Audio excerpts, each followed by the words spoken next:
একটা বিষয় খুব ভারীভাবে ফিল করলাম। সেটা হচ্ছে যে মানুষের সাথে প্রকৃতির একটা অপরূপ বন্ধুত্ব আছে। সেটা যদি আপনি প্রকৃতির সাথে আম মিশতে না পারেন আপনি বুঝতে পারবেন না। এই ধরুন গ্রামে আসছি, বাসায় একা, একা আছি। সবাই সবার মতন দিন যাপন করতেছে। যদিও ঢাকা শহরে থাকি সেজন্য গ্রামের ফিলটা অত বেশি নিতে পারি না। কিন্তু যখন আসছি আমি অলওয়েজ চেষ্টা করতেছি একা, একা থাকার। একা থেকে খেতে আসতেছি। তারপর কোথাও গাছতলায় গিয়ে বসতেছি। আমার পিছনে অনেক এই যে ক্ষেত, মানুষজন নেই। তবে বেশ ভালো লাগতেছে একা। ঢাকা শহরে একা থাকলেও একটা আনন্দ ছিল।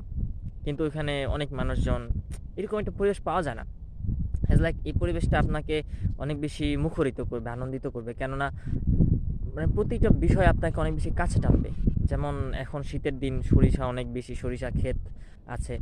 সরিষার ফুলগুলা দেখলেও ভালো লাগে। মনে হচ্ছে যে ওর সাথে আমার একটা অনেক আগের একটা সম্পর্ক। কেমন একটা কানেকশন, ঠিক আছে?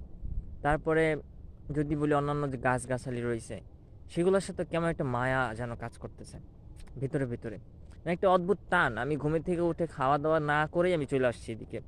যে এট লিস্ট আমি আগে আমার পরিবেশটা আগে দেখে আসি।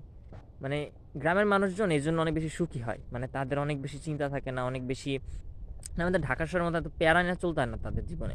কারণ আপনি দেখবেন ঢাকা থেকে যখন আসবেন গ্রামে, জাস্ট আপনার লাইফে অনেক পেইন, আপনি অনেক বেশি প্যারার মধ্যে আছেন।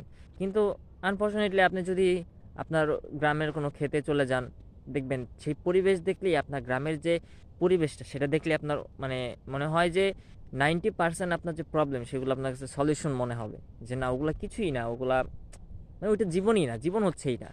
মানে মাঝে মধ্যে ভাবি যে ঢাকা শহরে থাইকা মনে হচ্ছে যে আমরা ওটাকে অ্যাজ লাইক অনেক অনেক বেশি মানে আমাদের জীবনটা কঠিন হয়ে গেছে ঢাকা শহরে থেকে থেকে।